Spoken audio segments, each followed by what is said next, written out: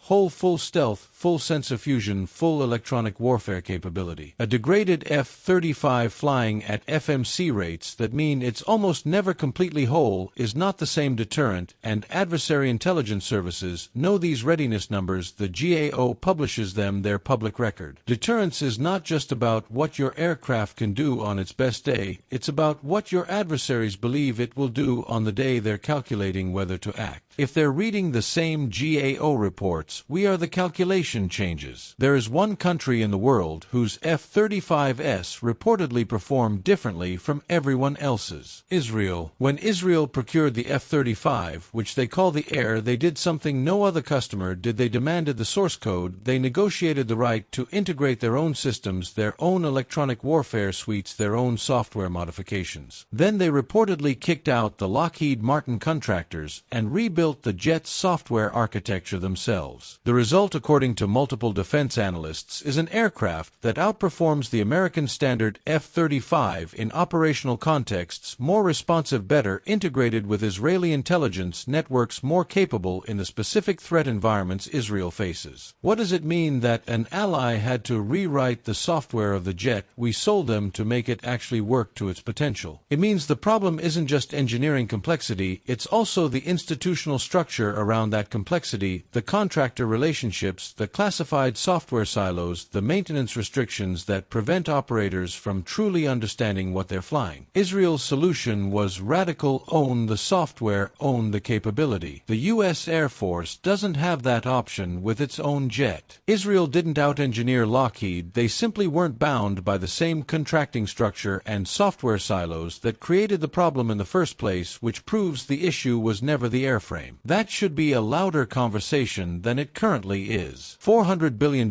spent, a program tracking toward $2 trillion across its lifetime, and a fleet running at 1/4 of its designed capability. Is this America's worst mistake? Here's the honest answer, the one that doesn't fit a headline. The F-35 is not a mistake the way it was built might be. When it flies whole, full sensor fusion, full stealth, full electronic warfare capability, nothing in any adversary's inventory touches it that has been demonstrated in live combat. It is real. But the gap between what this jet can do and what this jet actually does on any given day, that gap was not inevitable, it was the result of decisions. The decision to produce before testing, the decision to prioritize delivery numbers over depot capacity, the decision to build a logistics system so complex it spent years flagging healthy jets, as broken the decision to award TR-3 to a contractor who underbid the job. These weren't engineering failures, they were institutional failures, and institutional failures have names attached to them. The pilots flying degraded F-35s into training sorties that count as real sorties in readiness reports, they didn't make those decisions. The engineers working nights and weekends to fix TR-3, to get Odin online, to clear the software backlog, they didn't make those decisions. The people who made those decisions are in budget meetings and congressional hearings and contractor boardrooms, and the accountability conversation in this program has been almost completely absent. $400 billion already spent, climbing toward $2 trillion before this program's final jet ever rolls off the line. The jet isn't America's worst mistake. The assumption that money and complexity alone equal military power without the institutional discipline to deliver on that complexity that might be. Here is the question this program has never honestly answered in public. While the F-35 fleet sits at 25% FMC and falling, what are the adversaries doing? The Chinese J-20 entered service in 2017. It's not a stealth aircraft by Western standards. Its radar cross-section is meaningfully larger than the F-35s, but China is reportedly producing J-20s at a rate that by some Western estimates now outpaces F-35 deliveries in a given year without waiting for software maturity the way the F-35 program has. Russia's Su-57 program has its own well-documented delays and low production numbers, worse by most counts than the F-35s, but Moscow has paired that program with heavy investment in long-range air defense and electronic warfare, the exact layered systems the F-35 was designed to penetrate. Here's the strategic problem: the F-35's entire deterrence value rests on the assumption that when it shows up whole, full stealth, full sensor fusion, full electronic warfare capability. A degraded F-35 flying at FMC rates that mean it's almost never completely whole is not the same deterrent, and adversary intelligence services know these readiness numbers. The GAO publishes them, their public record. Deterrence is not just about what your aircraft can do on its best day, it's about what your adversaries believe it will do on the day they're calculating whether to act. If they're reading the same GAO reports, we are the calculation changes.